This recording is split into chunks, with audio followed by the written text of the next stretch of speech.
เอาละพี่น้องทีนี้ก็ได้พักผ่อนแล้วพี่น้องเลยการนำนานำพาหมู่พวก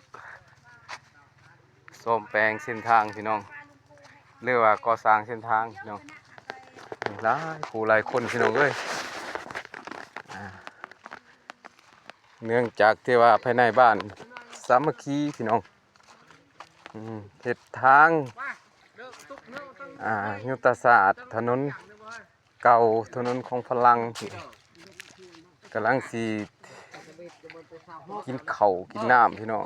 นี่กำลังเฮ็ดอยู่เฮ็ดกินอยู่นี่ต้มปลานิ่นพี่น้องนี่ได้อยากมาเด้อพวกยังอยู่น้ำพวกที่บ้านแหกะโอ้ย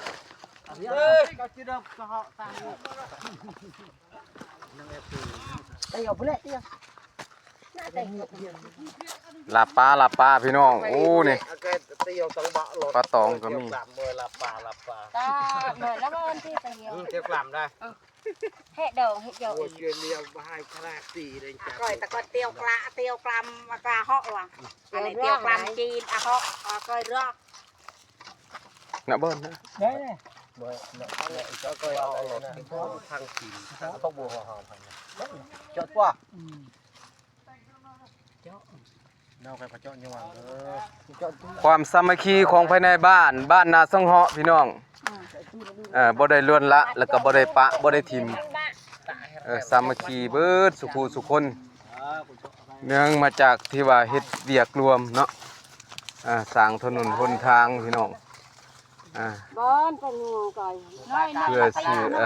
พัฒนาไปเมื่อหน้าพี่น้องการพัฒนาก็ถือว่าโอ้สำคัญที่สุดพี่น้องบ้านอื่นก็สิบ่ซ้ำบ้านนาสังเหาะเด้อใจใส่ก็สร้างถนนเดี๋ยวเจ้าหน้าที่อัปเดตให้พี่น้องเบิ่งเส้นทาง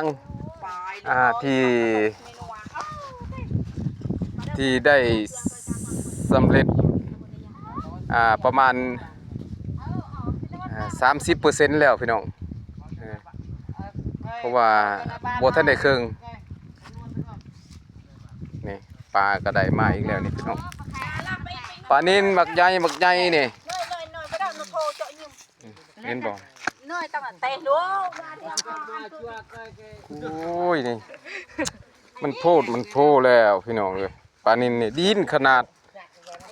ดินแตบๆเอาล้างนะ